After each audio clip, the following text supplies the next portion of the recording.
Oi, eu sou o Neto e nesse vídeo eu vou falar um pouco sobre o processo de animação das nossas obras favoritas.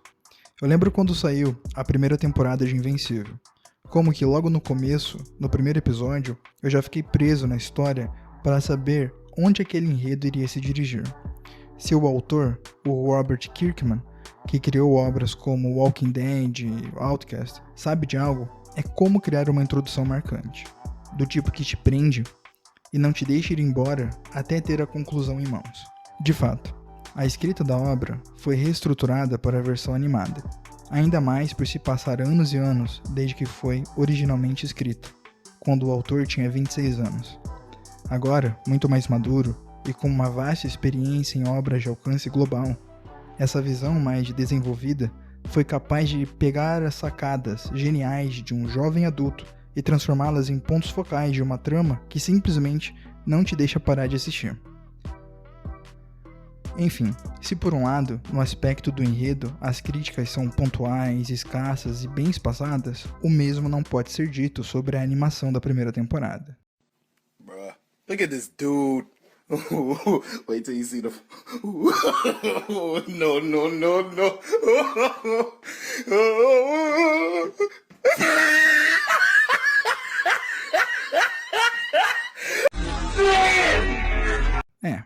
Enfim, não seria muito interessante só vir aqui e falar sobre o quanto a animação é ruim.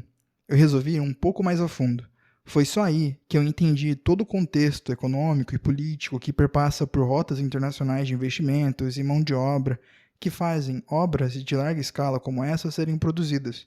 E quando se segue os padrões agressivos de produção, a obra é exaltada. E quando a qualidade é posta de lado por padrões mínimos de trabalho, a obra é criticada. Não é segredo para ninguém as táticas de explorar o trabalho que as grandes empresas fazem nos Estados Unidos, desde a Apple usar a mão de obra análoga à escravidão para a produção de seus dispositivos uns anos atrás, e a galera fã de Android também não pode comemorar, porque não é diferente com as grandes marcas desse segmento também, seja no mercado de roupas, com as grandes fábricas na China e na Índia, e a mesma coisa da tecnologia perpassa diversos mercados, vai até a garrafa de água. Esse é um tema que se repete. A verdade é que, quando se fala de industrialização, vale muito mais a pena para essas empresas a exploração da mão de obra em uma economia fraca para vender por um preço muito maior e uma economia mais forte. Olha aqui esse exemplo, que eu me deparei uns meses atrás. Eu estava atrás de uma garrafa de água para carregar no meu dia a dia, e me deparei com essa marca, a Walla, que fez muito sucesso nos Estados Unidos. Na Amazon, aqui no Brasil, ela custa mais de R$300, é impraticável. Agora, se você for na AliExpress, você encontra o mesmo modelo por R$100, 150. Mas por que isso acontece? Porque, além da China não ter a mesma visão que nós temos no Ocidente em relação à propriedade intelectual, lá é muito provavelmente onde esses produtos foram fabricados. E ainda, não sendo tão generoso, eles estão vendendo por esse preço de 100, 150 com 60% ou até 70% de lucro. Infelizmente, as nossas taxas encarecem o produto ainda mais. Em resumo, esse exemplo que eu dei é um exemplo que se repete nas demais áreas do mercado mundo afora. O mesmo se repete com as animações que tanto amamos. E quando esse exemplo não se repete, nós temos o caso da animação de Invencível. O custo dessa terceirização é justamente ela ocorrer em locais onde as leis trabalhistas são poucas ou inexistentes. E é aí que a p*** começa. Uma coisa é pagar centavos para um funcionário de um outro lado do mundo, sendo que você deveria pagar 10 vezes mais pelo mesmo profissional no seu próprio país. Outra coisa é você contratar empresas com histórico extenso de condições de trabalho desumanas. Agora, sobre um prisma um pouco menos brutal, eu encontrei um artigo científico que foi muito esclarecedor para entender todo esse cenário. O artigo é Produção e Economia Política na Indústria da Animação, por que a internalização e a terceirização ocorrem.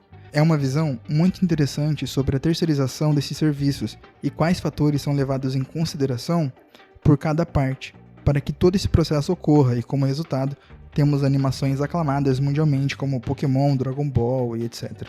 Além disso, sobre o processo, é dito que as animações americanas têm entre 12.000 e 16.000 quadros, enquanto algumas animações japonesas têm apenas 4.000 quadros em 22 minutos de tela.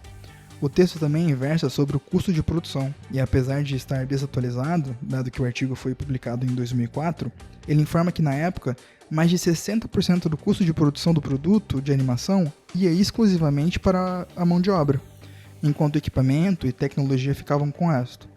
É muito interessante olhar para isso sabendo que nessa época estava sendo implementada uma mudança muito forte no mercado, que foi a completa digitalização do processo de produção da animação. O texto ainda aborda outros mercados, como o mercado sul-coreano, japonês, indiano, apesar de se focar em extensão sobre o mercado filipino. É um olhar muito sóbrio, é uma análise econômica interessante que pinta com uma profundidade as motivações para o mercado que temos hoje em dia, que não leva apenas em consideração as motivações do terceirizador, mas também a do terceirizado. Até exemplifica o caso da Pixar, em que, naquela época, não seria vantajoso para nenhuma das partes a terceirização desse tipo de produção 3D.